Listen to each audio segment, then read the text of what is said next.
Hi everyone, welcome back to Book Talking, where I help you find your next read. My name is Lauren, and this week we are back to picture books. I've selected 5 picture books for you and your children to enjoy. Let's get into it. All right, first up we have If I Built a School by Chris Van Dusen. And Jack is on the playground at his school, and he's looking at the building, and he's not that happy with it. He thinks he can come up with something much better. So he starts dreaming up what would be in his ideal school. It's got a zoo, it's got glass tunnels and pods that you travel in to get to your classroom, hover desks, a library where pop-up books come alive to the max. And a fun activity you could do to go along with this book is to discuss and draw your own ideal school. What kinds of things would be in it? What would the classrooms look like? What would the playground look like? Would it have a zip line? I don't know. So this is part of Chris Van Dusen's If I Built series, and all these books are great. He also wrote If I Built a Car and If I Built a House. And this book has big, vibrant illustrations, as you can see from the cover, and a great rhyme scheme as well. And it's a great story about imagination and creativity and would be perfect for young inventors. So if you know any, you can have them check out If I Built a School. And now we have Sun by Sam Usher. And in this story, a young boy wakes up and it's a super hot and super sunny day. So he's looking to go outside and go on an adventure. And his grandpa suggests that they go on a picnic, so they gather provisions and they start looking for the perfect spot.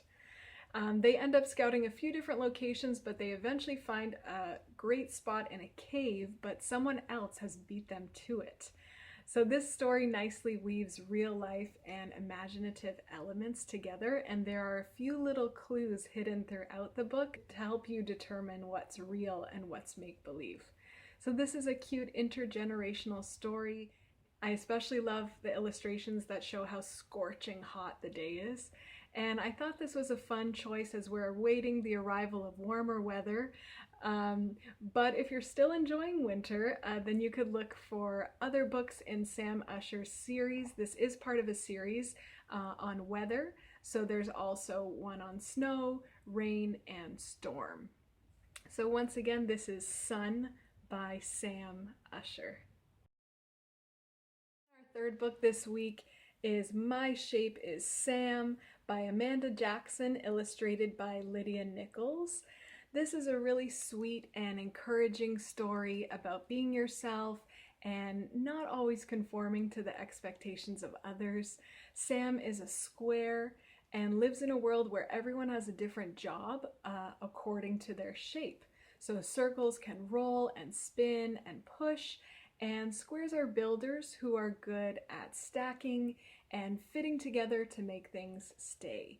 But Sam is more interested in doing the things that circles get to do, like playing with hoops and rolling down hills. So Sam starts trying things that are outside of the usual job description for squares, and he finds he really likes it, and eventually he finds a new role for himself and a new purpose. This is a bright and upbeat story with lots of different shapes that can be pointed to and identified. Sam is a relatable character really for all ages and shows us what perseverance is all about. So this is My Shape is Sam. Next we have The Old Truck by Jarrett and Jerome Pumphrey. And I really like this story because it's a quiet nod to those things that stick with us throughout our life. And in this case, it's an old truck on a family farm. So readers get to see how it remains part of the family and part of the farm, even as the years pass and everyone gets older, and eventually the truck does fall into disuse, but the young girl in the family, who's now a grown farmer herself, she repairs the truck and brings it back to life. The illustrations in this are so beautiful, and there's actually a little blurb at the back that tells you that the 2 brothers who wrote and illustrated this book handmade over 250 unique stamps to create these pictures in the book, which is so cool. So I thought a fun activity that you could do to go along with this book is to make your own stamps. Could be out of recycled materials around your house or even vegetables, and you could make your own stamp drawings as well. You could make the farm and the truck from the story, or you could make your own design and your own drawing. Even though this book was just published in 2020, it feels like one of those classic tales that's always been with us, kind of like the old truck in the story. So once again, this is Jared and Jerome Pumphrey's The Old Truck. And our last book this week is Pigs in Pajamas by Maggie Smith. This book is a celebration of the letter P. So Penelope Pig is planning a sleepover party for all the pigs in town. They put on their PJs and they bring her a present while Penelope sets out the food for the party, including pudding, pasta, and pizza with pickles on top. This is such a fun story that makes you feel like you're at the pig sleepover party. There's rhyming and of course a lot of alliteration. And there's a little game at the back of the book asking readers to identify all the objects starting with the letter P, and there are a lot. This is the perfect choice for little ones learning about the letter P and the sound that it makes, and I think they'll have a lot of fun with Pigs in Pajamas.